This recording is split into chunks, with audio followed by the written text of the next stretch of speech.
ഞങ്ങൾ ഇവിടെ സ്റ്റേ ചെയ്യുന്ന ജുദിംബ്രോയുടെ വീട്ടിലാണ്.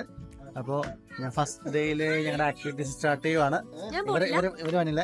ഹലോ ഗൈസ്, അപ്പോൾ നമ്മുടെ ഫസ്റ്റ് ഡേ ട്രിപ്പ് ഇതാ സ്റ്റാർട്ട് ചെയ്തേക്കാണ്. റൊട്ടോറയിൽ നമ്മൾ ആദ്യം പോകുന്നത് റിവർ റാഫ്റ്റിംഗിലാണ്. അപ്പൊ കുറച്ചുപേരെ ഞങ്ങൾ ഒഴിവാക്കിയിട്ടുണ്ട്. 6 പേർക്കാണ് ഒരു റാഫ്റ്റിൽ പോകാൻ പറ്റുന്നത്. അപ്പൊ കറക്റ്റ് 6 പേരാണ് ഞങ്ങളുടെ കൂട്ടത്തിലുള്ളത്. അപ്പോൾ ബാക്കി അവിടെ എത്തിയിട്ട് കാണുക.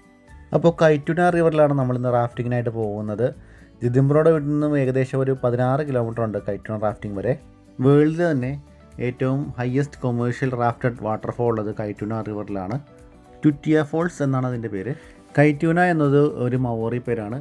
അതിൽ കൈ എന്നാൽ ഇംഗ്ലീഷിൽ ഈറ്റ് എന്നും ട്യൂണ എന്നാൽ ഈലെന്നുമാണ് അർത്ഥം.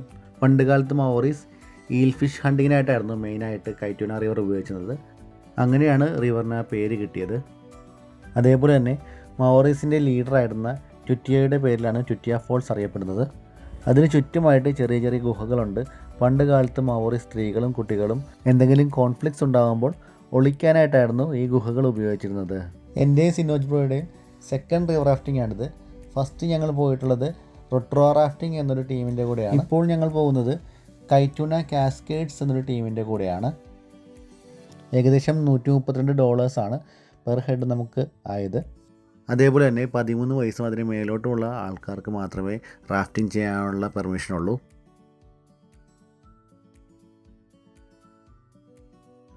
അറ്റ് ലാസ്റ്റ് നമ്മൾ നമ്മുടെ ഡെസ്റ്റിനേഷനിൽ എത്തിയിരിക്കുകയാണ്.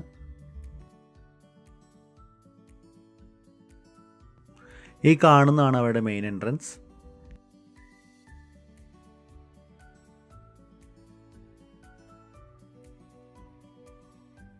ഞങ്ങളെ കൂടാതെ വേറെ 2 ടീം കൂടി ആ സമയത്ത് റാഫ്റ്റിംഗ് ചെയ്യാനായിട്ട് അവിടെ ഉണ്ടായിരുന്നു.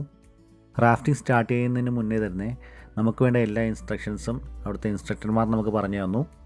Elvis, guys, I'll be one of your guides. This is Ethan. He's going to be taking the other part of you. And Pete, kayaking. Blue, he's going to be the other guy. So, yeah, we're going to go down the river today. Should be pretty good. The water's still a little bit chilly.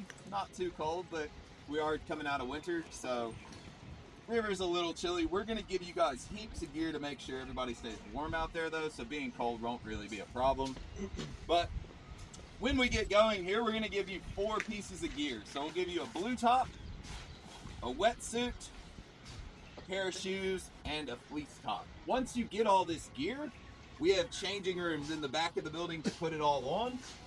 Underneath this stuff, you just want to wear your swimwear. Whatever you would wear to the beach or the pool, wear that underneath. Try not to wear cotton. Cotton will make you cold, even if it's underneath a wetsuit. So avoid any cotton layers, just that synthetic swimwear type stuff works best.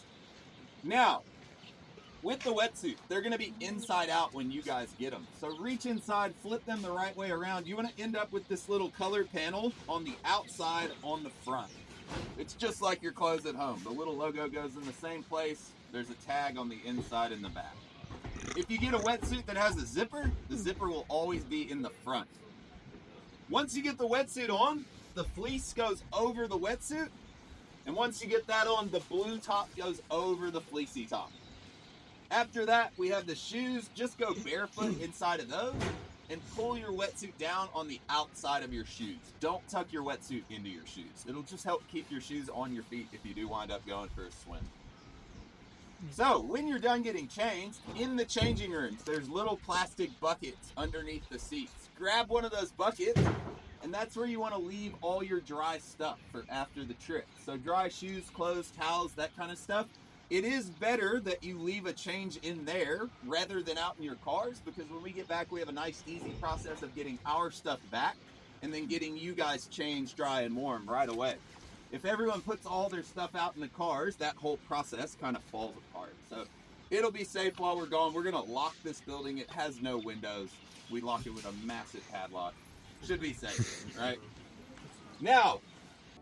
അപ്പോൾ ഈ കാണുന്നതാണ് നമ്മുടെ raft. അപ്പോൾ ഞങ്ങൾ rafting തുടങ്ങുന്നതിന് മുന്നേ തന്നെ ഒരു പോസൊക്കെ ചെയ്തിട്ടാണ് അവിടെ നിന്ന് ഇറങ്ങിയത്. നമ്മുടെ കയ്യിൽ ഗോപ്രോ ഒന്നും ഇല്ലായിരുന്നതുകൊണ്ട് തന്നെ നമുക്ക് വിഷ്വൽസ് ഒന്നും എടുക്കാൻ പറ്റിയില്ല. അതുകൊണ്ട് അവർ പ്രൊവൈഡ് ചെയ്ത ഫോട്ടോസാണ് നിങ്ങൾ ഈ കാണുന്നത്. ബ്ലൂ എന്നായിരുന്നു നമ്മുടെ ഇൻസ്ട്രക്ടറുടെ പേര്. ഓരോ പോയിന്റിലെത്തുമ്പോഴും പുള്ളി നമുക്ക് പക്ക ഇൻസ്ട്രക്ഷൻസ് എല്ലാം തന്നായിരുന്നു നീങ്ങിക്കൊണ്ടിരുന്നത്. കാരണം മിക്കപ്പോഴും ഈ റാഫ്റ്റ് തലകീഴായി മറിയാനുള്ള ചാൻസുകളൊക്കെ ഉണ്ട്. പുള്ളി അത് ഒഴിവാക്കാനുള്ള ഇൻസ്ട്രക്ഷൻസ് എല്ലാം നമുക്ക് ഓരോ ഫോൾ വരുന്നതിനേക്കാളും മുന്നേ തന്നെ നമുക്ക് തരുന്നതാണ്. അതേപോലെ തന്നെ നമ്മളുടെ കൂടെ തന്നെ ഒരു കയാക്കിംഗ് ഇൻസ്ട്രക്ടർ ഉണ്ടാകും.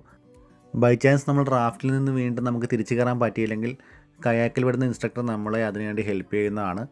റാഫ്റ്റിംഗ് ചെയ്യാനായിട്ട് നീന്തൽ അറിയണമെന്നൊന്നുമില്ല, പക്ഷേ നീന്തൽ അറിഞ്ഞിരുന്നാൽ നമുക്ക് കുറച്ചുകൂടി ബെനിഫിറ്റാണ്. കാരണം നമുക്ക് കുറച്ചുകൂടി ആക്ടിവിറ്റീസ് പോകുമ്പോൾ ചെയ്യാൻ പറ്റുന്നതാണ്. ചില സേഫ് പോയിന്റിൽ നമുക്ക് റാഫ്റ്റിൽ നിന്ന് ഇറങ്ങി സ്വിം ചെയ്യാനുള്ള ഓപ്പർച്യൂണിറ്റിയും, അതേപോലെ തന്നെ ഒരു ഫോളിൽ നമുക്ക് റാഫ്റ്റിലല്ലാണ്ട് സ്വയം നമുക്ക് സ്വിം ചെയ്ത് താഴത്തോട്ട് വരാനുള്ള ചാൻസും എനിക്ക് കിട്ടിയായിരുന്നു ലാസ്റ്റ് ടൈം റൊട്ടോറ റാഫ്റ്റിങ്ങിൻ്റെ കൂടെ വന്നപ്പോൾ. പക്ഷേ അതെനിക്ക് എക്സ്പീരിയൻസ് ചെയ്യാൻ പറ്റിയില്ല. ഇത്തവണ അത് പറ്റി. അതൊരു വെറൈറ്റി എക്സ്പീരിയൻസ് തന്നെയായിരുന്നു. കുത്തിയൊലിക്കുന്ന വെള്ളച്ചാട്ടത്തിൽ നീന്തി വരിക എന്ന് തന്നെ ഒരു വലിയ ടാസ്ക്കാണ്. പക്ഷേ നമുക്ക് നല്ല ഇൻസ്ട്രക്ഷൻസ് തന്ന് നമ്മളെ വളരെ ഈസി ആയിട്ടാണ് അവരെല്ലാം ചെയ്യിപ്പിക്കുന്നത്. അപ്പോൾ പോയി വന്നതിന് ശേഷമുള്ള ഞങ്ങളുടെ എക്സ്പീരിയൻസ് ഇപ്പോൾ നിങ്ങൾക്ക് കേൾക്കാവുന്നതാണ്. ഞങ്ങളുടെ റിവർ റാഫ്റ്റിംഗ് കഴിഞ്ഞിരിക്കായിരുന്നു അല്ലെ? പൊളിച്ച് ഞങ്ങളെ എല്ലാവരും പൊളിച്ച് ജിബി ബ്രോ അങ്ങനെ റിവർ റാഫ്റ്റിംഗ് അടിപൊളി, ഒന്നും പറയാനില്ല. സൂപ്പർ പൊളി. വന്നില്ലെങ്കിൽ ഭയങ്കര മിസ്സായിരുന്നു. റൊട്രോവന്നെ ആരെങ്കിലും ഉണ്ടെങ്കിൽ ഉറപ്പായിട്ട് റിവർ റാഫ്റ്റിംഗ് ചെയ്തിരിക്കണം. ലാസ്റ്റ് നവംബറിൽ ഞങ്ങൾ ചെയ്ത റിവർ റാഫ്റ്റിങ്ങിൻ്റെ ഇമേജസ് കൂടി ഞങ്ങൾ ഇതിൻ്റെ കൂടെ ആഡ് ചെയ്യുകയാണ്.